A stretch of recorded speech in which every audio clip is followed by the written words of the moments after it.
যেই সরকারের পায়ের নিচে মাটি নাই, যে সরকার ভোটে নির্বাচিত না, যে সরকার এই বেনজির আজিজদেরকে ব্যবহার করে ক্ষমতায় টিকে আছে, সেই সরকারের এই নতজানু পররাষ্ট্র নীতির কারণেই কিন্তু আমাদের সবগুলো বর্ডার আজকে অরক্ষিত, সবগুলো বর্ডার আজকে অরক্ষিত। কারণ বর্ডার যারা রক্ষা করবে, বাংলাদেশের মানুষকে যারা রক্ষা করবে, এই বিজিবি, এরা তো ভোট চুরিতে ব্যস্ত ভাই, এরা ভোট চুরিতে ব্যস্ত, ভোট ডাকাতিতে ব্যস্ত, সিল মারাতে ব্যস্ত। এবং এই কারণে আজকে আমার বাংলাদেশ একটি অত্যন্ত সেন্সিটিভ জায়গায় গিয়ে পৌঁছেছে, যে কোনো সময় যে কোনো কিছু মানে আমাদের বর্ডারগুলোতে হতে পারে। মেজর জিয়া উনি যখন স্বাধীনতার ঘোষণা দিয়েছেন, আপনারা সকলেই জানেন, ইতিহাস বারবার বলার কিছু নাই, উনি যখন স্বাধীনতার ঘোষণা দিয়েছেন তখন অনেককেই আমরা বাংলাদেশের তখন স্বাধীনতার ঘোষণা বা মুক্তিযুদ্ধ হবে সেই কাজে কিন্তু আমরা নিয়োজিত হতে দেখি নাই। উনি যখন মুক্তিযুদ্ধ করেছেন অনেককেই কিন্তু আমরা তখন মাঠে পাই নাই, কিন্তু বাংলাদেশের কৃষক, শ্রমিক, জনতা প্রত্যেকে কিন্তু ওনার স্বাধীনতার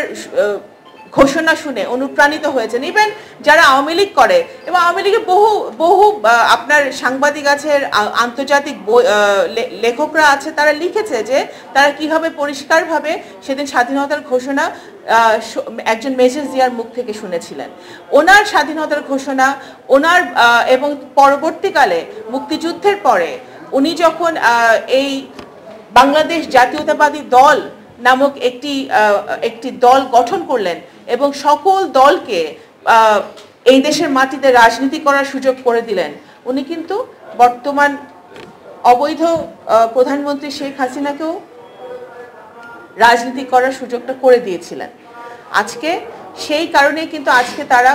রাজনীতি করতে পারছে, ষড়যন্ত্র করতে পারছে, দুর্নীতি করতে পারছে, হাজার হাজার কোটি টাকা লুট করতে পারছে, প্রশাসনকে ব্যবহার করে তারা শুধু রাজনৈতিক প্রতিপক্ষ না, যে কোনো ধরনের প্রতিপক্ষ, আপনার সিভিল সোসাইটি বলেন, সাংবাদিক বলেন, ব্যবসায়ী বলেন, আপনার যে কোনো সেক্টরে